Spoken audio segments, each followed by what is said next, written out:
Welcome back, ladies and gentlemen. Our Global Outlook is sponsored by Maury's newsletter, Global Outlook. To receive a complimentary copy, just log on to our website, theworldreport.org. A new website by our immigration department advises deported illegals how to return to the U.S. ISIS has announced what it calls the Sinai Caliphate.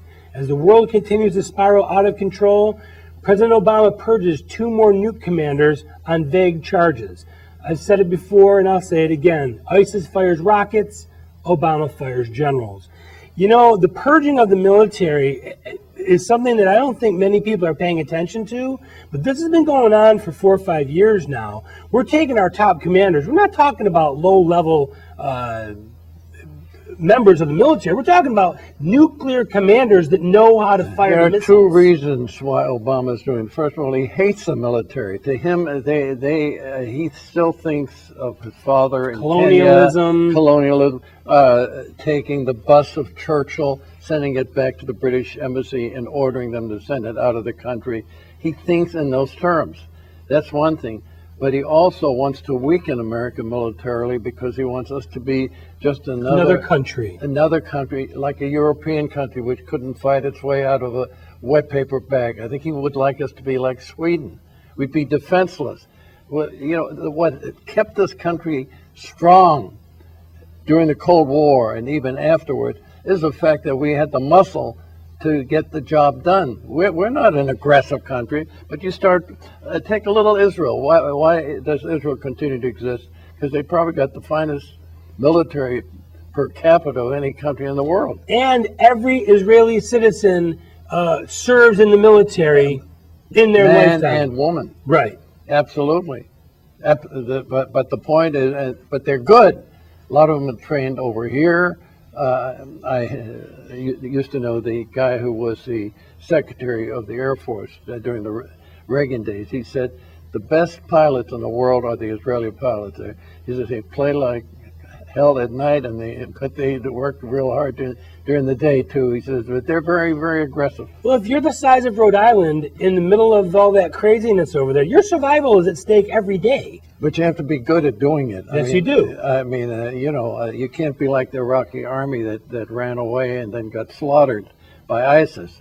Did you ever notice the people that are anti-Israel? They're jealous of Israel because they are strong. Their per capita revenues are as good as any country in the world. And the Muslims who live in Israel love it. Well, they're happy. They won't admit it because they're afraid to get killed if they admit it. Right. But they say the Arabs, you're right. I know a number of Arabs from Israel. They say they could never have such a lifestyle in any other Muslim country in the world. Absolutely. Now, bringing up ISIS, I'm a little concerned about ISIS's advances in the Sinai Peninsula. And being someone that, and yourself, that appreciate Israel, that's a little concerning. And we talked about this off the air. They didn't send people in, they just converted them over.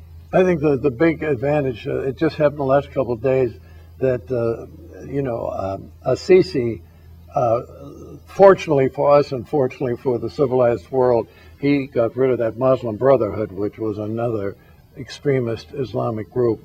And that was completely pushed by the American administration, Hillary Clinton, Barack Obama, Brzezinski, Soros. They were totally behind that Muslim Brotherhood Islamic takeover. This guy Morsi already had taken over. It took a guy like Assisi. Now, I don't know what connections he had, but I know he's very friendly with Netanyahu.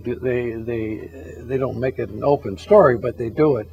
And I think just a couple of days ago, they announced that they are having a buffer zone between the Sinai and Gaza and Israel so that they can monitor the situation, which ties right in with what you're saying.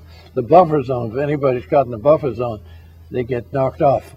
And if you're a disenfranchised is a good word I'll use, Muslim youth, ISIS has a little bit, it has some alluring nature to it, because you're going to join the big gang. You're going to join fellow jihadis, and you've got a big mission attached. You're going to take over the world. Well, what it is also is the fact that they see you look at the Arabs as soldiers. They run away. I mean, nobody likes to be identified with an ethnic group that doesn't know how to fight.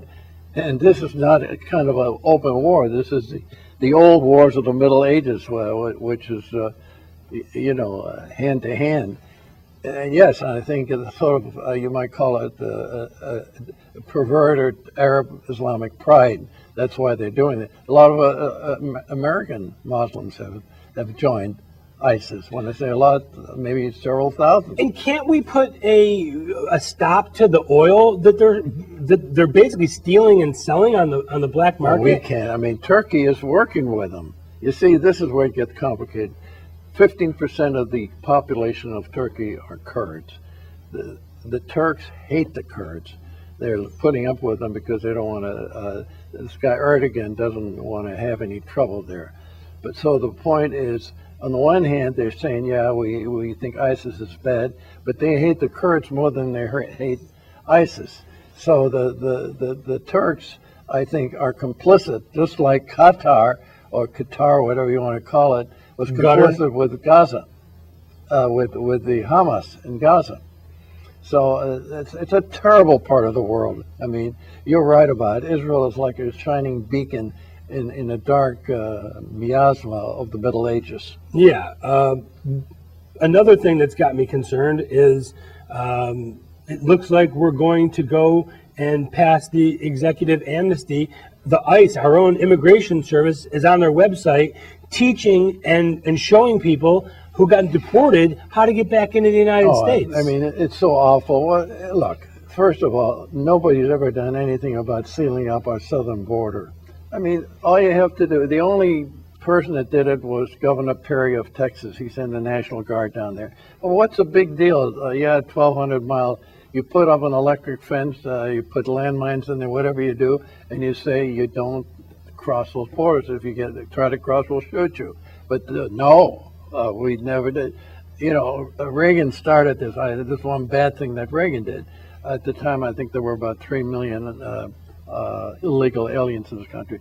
He sanctified them. He allowed them to, become.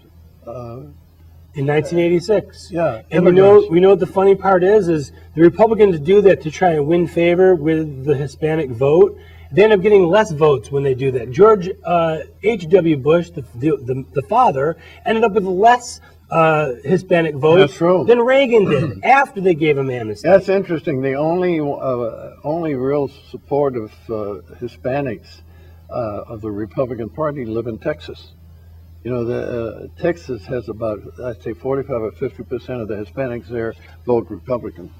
I forget who said this, but they said if the Hispanics and Mexicans voted for Republicans, there would have been a fence built 35 years ago. I understand the point you're making, and it's true. It is true. We need to take a short commercial break. Our moment in history is straight ahead. Again, if you missed any segments, just go to our website, theworldreport.org.